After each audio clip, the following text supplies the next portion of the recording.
इंदौर के द्वारकापुरी थाना क्षेत्र के ऋषि नगर में मौसा ने अपने ही रिश्ते में लगने वाली नाबालिग लड़की का गला रेतकर उसकी हत्या कर दी और बाद में खुद को भी घायल कर दिया। दरअसल द्रविड़ नगर के रहने वाले प्रताप नाम के एक युवक ने नाबालिग के साथ कमरे के अंदर से बंद कर लिया था। काफी समय से जब कमरा नहीं खोला तो आसपास के लोगों ने दरवाजा तोड़कर कमरे की स्थिति को देखा तो कमरे में नाबालिग लड़की लहूलुहान हालत में पड़ी हुई थी, जिसके गले पर धारदार से वार किया गया था और साथ ही प्रताप भी घायल अवस्था में पड़ा था।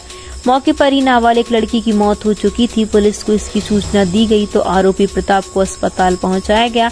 मौके पर पहुंची एफएसएल की टीम और पुलिस अधिकारियों के मुताबिक प्रथम दृष्टया यह मामला नाबालिग से शारीरिक जबरदस्ती का भी लग रहा है।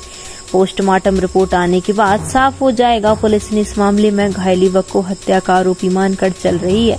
मामले में मौके से जो सबूत मिले हैं वह नाबालिग के साथ शारीरिक प्रताड़ना की ओर भी इशारा कर रहे हैं। फिलहाल आरोपी का इलाज जिला अस्पताल में चल रहा है।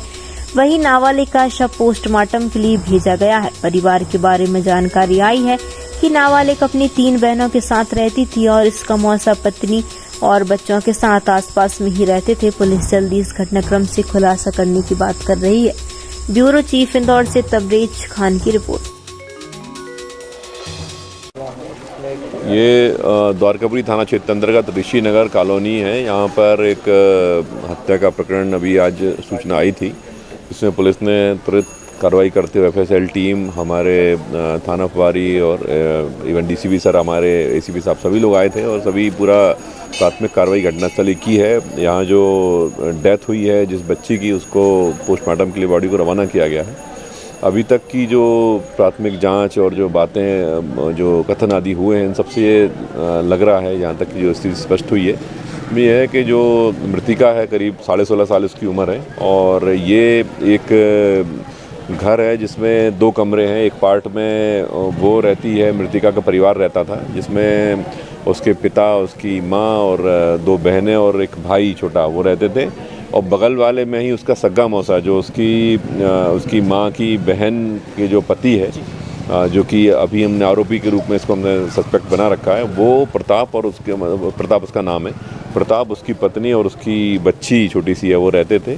और आज का घटनाक्रम, जैसा कि आज जो सूचना आई घटना की, उसके बाद ये देखने में आया, घटनास्थल का निरीक्षण किया तो ये जो छोटा सा कमरा है, जो प्रताप का कमरा है, उस कमरे में कमरा दोनों तरफ से बंद था। और जब इन लोगों ने प्रयास किया बच्ची को कि बच्ची का दरवाज़ा नहीं खोल रही है, दिख नहीं रही है, तो इन लोगों ने दरवाजे को धकाया। उसके बाद दरवाजे को तोड़ा, ब्रेक करके देखा तो अंदर स्पॉट, जो जैसा कि इन पब्लिक के सभी गवाहों ने बताया है कि लड़की पड़ी हुई थी, लाश पड़ी हुई थी और जो प्रताप है उसका गला कटा हुआ था, उसको काफ़ी खून निकल रहा था।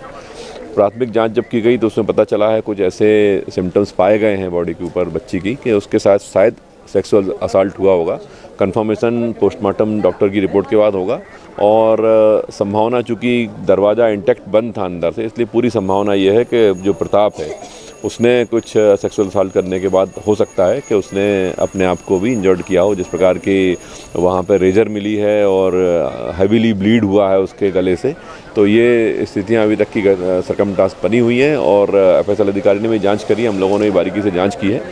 Postmortem report, short PM report जैसे ही आती है और ये जो प्रताप अस्पताल में भर्ती है, अभी अलाइव है, अगर इसका कथन होता है तो और स्थितियाँ स्पष्ट होंगी और बहुत जल्दी ही सारी घटना खुलासा हो जाएगा। इसमें विभिन्न धाराओं के अंतर्गत प्रकरण पंजीबद्ध किया जा रहा है। हाँ, प्राइमा फेसिली जो है, जो बच्ची के साथ घटना हुई है वो मर्डर की घटना है और जो सस्पेक्ट है हमारा, जिसको हम सस्पेक्ट मान रहे हैं प्रताप को, उसका संभावित है कि उसने सेल्फ जो है सुसाइड अटेम्प्ट किया। सर, जो प्रताप है, इसने बच्ची के साथ में भी जो बात की जा रही है, उसमें चोट के निशान की बात की जा रही है, कहीं चोट के निशान है बच्ची को या गला दबा? ये जो सरकमस्टांसेस हैं घटनास्थल के और जो एविडेंस मिला है और जो पंचनामा पुलिस करती है, इसमें जो कुछ सिम्टम्स ऐसे मिले हैं जिसमें सेक्सुअल असॉल्ट की संभावनाएं सामने आई हैं। और चूँकि पोस्टमार्टम के लिए बॉडी गई है, पोस्टमार्टम के बाद डॉक्टर की रिपोर्ट के बाद और स्पष्ट हम बता पाएंगे कि क्या घटना हुई। आरोपी क्या करता है सर, क्या बैकग्राउंड है? आरोपी सस्पेक्ट जिसको हम बोल रहे हैं अभी, वो सब्जी का ठेला लगाता है। जैसा कि मैंने बताया, ये मृतिका का सग्गा मौसा है और ये साथ में ही रहते हैं पिछले 9 सालों से ये लोग साथ में रह रहे हैं और कभी कोई ऐसी बात ऐसी नहीं आई, लेकिन आज जिस प्रकार की घटना हुई है तो इसको पूरा इन्वेस्टिगेट करके और कार्रवाई की जाएगी।